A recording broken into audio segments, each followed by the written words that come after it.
المشروع سيكون هناك منه عائد قومي وعائد على اصحاب المشروع، فده شيء ما يضرناش.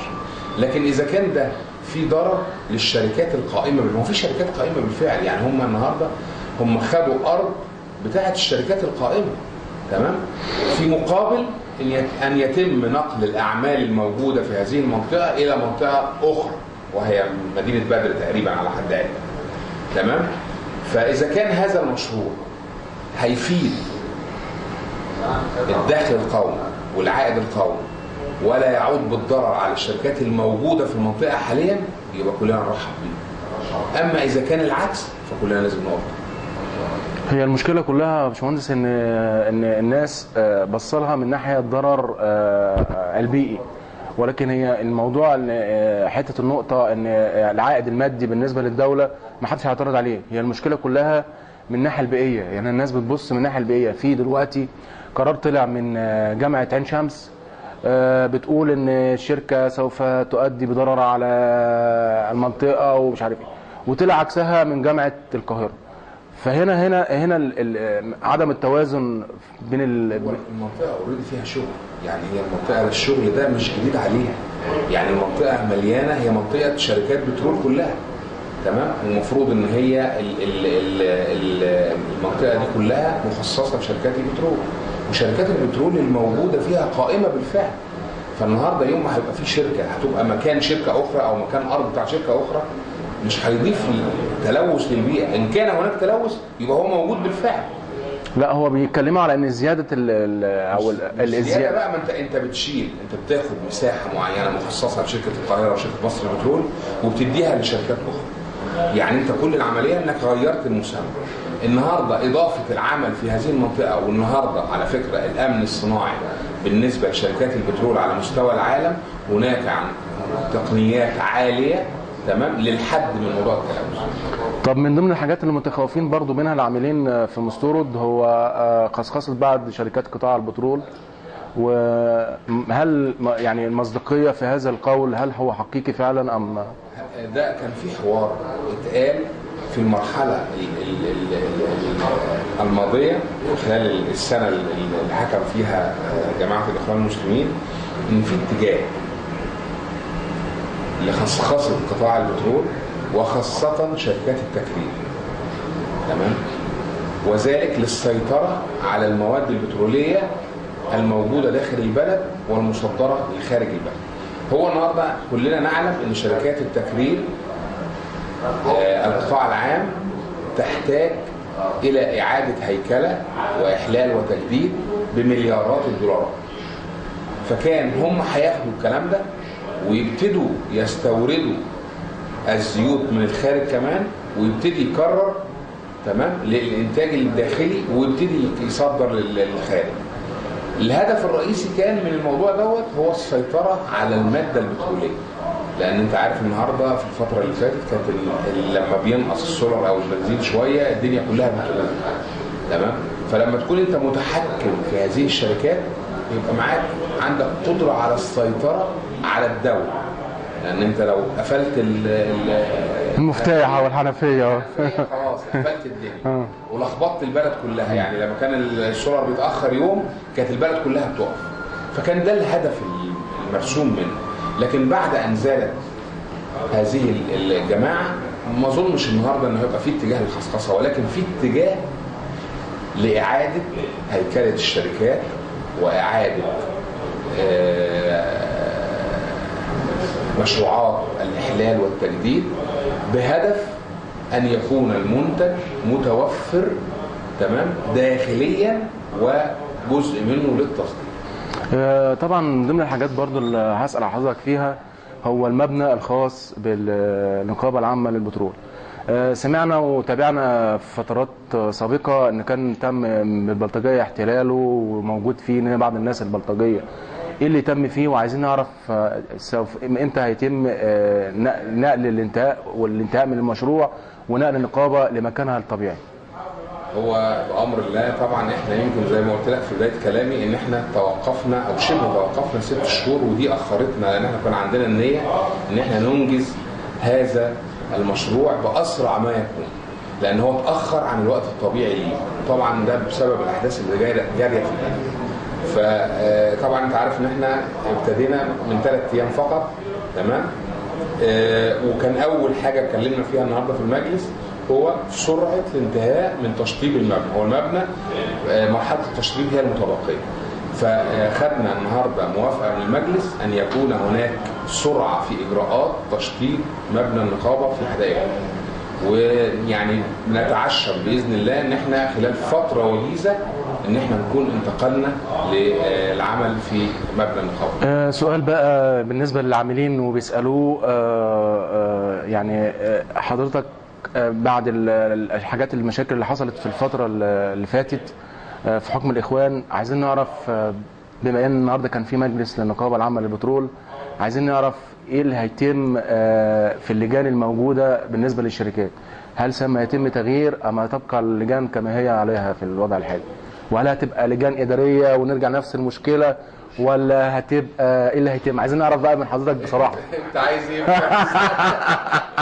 عايزين نعرف منك، والناس عايزه تفهم لان الموضوع ده مهم جدا وعايزين. هو كان اللي معطل الدنيا في الانتخابات هو قانون الحريات النقابيه، لكن بعد تولي الاستاذ كمال ابو عيطه وزاره القوى العامله ففي محاوله للاسراع بخروج قانون الحريات النقابيه. وفي حاله خروج قانون الحريات النقابيه مش هيبقى عندنا مشكله في ان الانتخابات تجرى فورا، تمام. لان اذا خرج القانون اللي كان معطل الانتخابات كام شهر ولا السنه وشويه اللي فاتوا دول هو القانون، لان كان كافه النقابات والناس المهتمه بموضوع النقابات كانت معترضه على القانون 35، ويمكن احنا كان جالنا ملاحظات على القانون من منظمه العمل الدوليه. ويمكن الجميع يعلم ان احنا بعد ما كنا اتشلنا من القائمه السوداء بتاعه المنظمه السنه اللي فاتت بعد 2011 على اساس ان احنا ابتدينا ناخد خطوات في الاتجاه السليم. السنه دي في المؤتمر بتاع شهر 6 بتاع المنظمه رجعنا تاني للقائمه السوداء لان احنا لم نوفي بما وعدنا به السنه اللي فاتت. فالمنظمه في نهايه المؤتمر ادت مصر مهله 6 شهور لتصحيح الاوضاع لرفعها من القائمه السوداء. من اول الموضوعات المطلوب انها يتم الانتهاء منها هو خروج قانون الحريات النقابيه. والنهارده كان في اجتماع حوار مجتمعي حول القانون كان مستضيفه الاستاذ كمال ابو عيطه وزاره القوى العامله عشان يضعوا اللمسات الاخيره في هذا القانون. فاذا ربنا سبحانه وتعالى اراد وخرج القانون خلال فتره معينه هتلاقي الانتخابات تجرى فورا، وده هيبتدي يعيد الوضع الى نصابه. طب حضرتك بالنسبه بقى هو سؤال من شقين. هو الشق الاولاني بيقول حضرتك بعد ما تم انسحاب من الاتحاد العام لعمال مصر من خلال وسائل الاعلام، حضرتك رجعت تاني لاتحاد عمال مصر. السؤال الثاني بقى، هل انت حضرتك هتوافق على ان يتم انشاء نقابات مستقله داخل قطاع البترول؟ انت السؤال دمجته في بعضه وما وضحتوش. لا هو مش ده، هو من شقين. انا بقول لحضرتك من شقين. هو انا بقول لحضرتك دلوقتي احنا انسحبنا وبعدين رجعنا. ما سالتش السؤال. لا انا بقول لحضرتك اللي هو السؤال الاولاني، انت رجعت وده من خلال الوسائل. احنا عايزين ناكد الخبر للناس. هل انت تم الرجوع؟ ده بالنسبه للسؤال.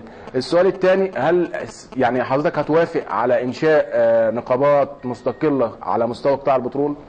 بص يا سيدي، هو بالنسبه لرجوعنا للاتحاد يمكن انتوا كنتوا معاصرين معانا وحضرتوا معانا كافه جلسات المحكمه.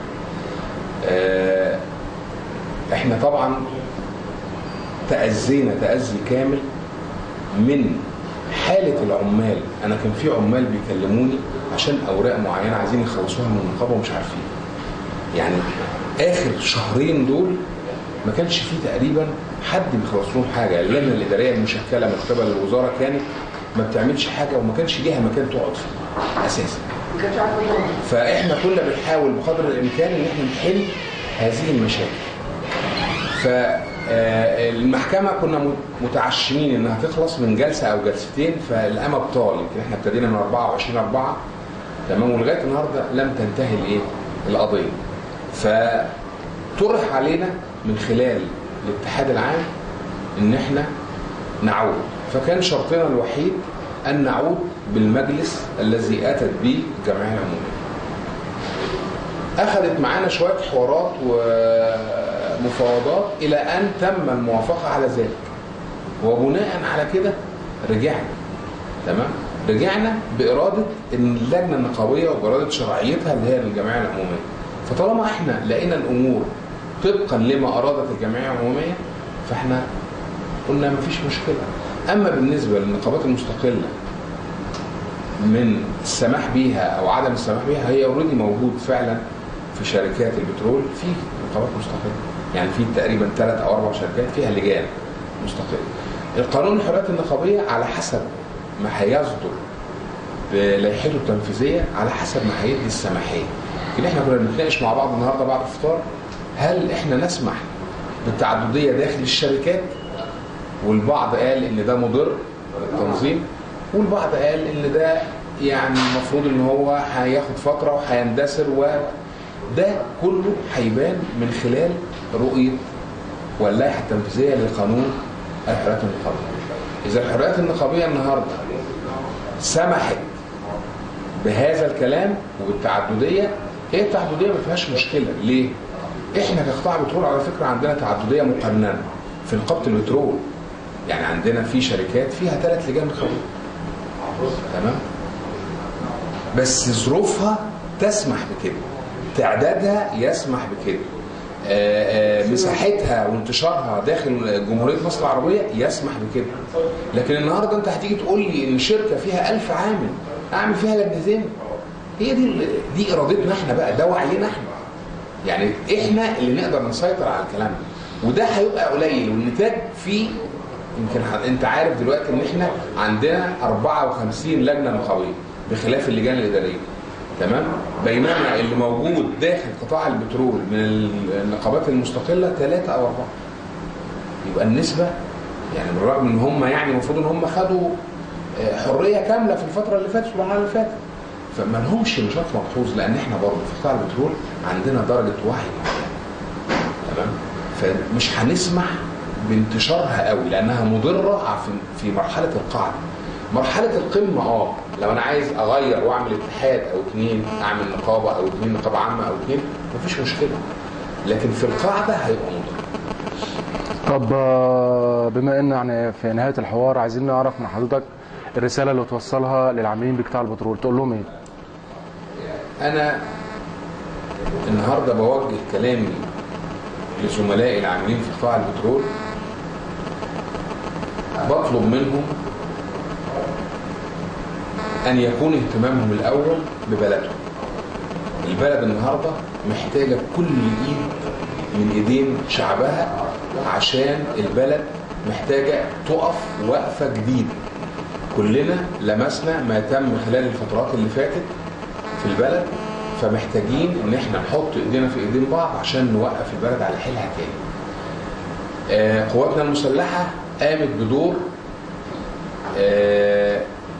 اللي كان يتوقعوا منها شعبها، قامت بحماية هذا الشعب وبحماية هذا الوطن. فبطلب من زمايلي ومن شعب مصر ألا تخذلوا القوات المسلحة، ويجب أن نقف جميعا خلف قواتنا المسلحة لحماية هذا الوطن. احنا بنشكرك ان انت حضرتك كنت معانا في قناه الحلم العربي، وسعداء بهذا الحوار. ألف شكر، كل سنة وانتم طيبين.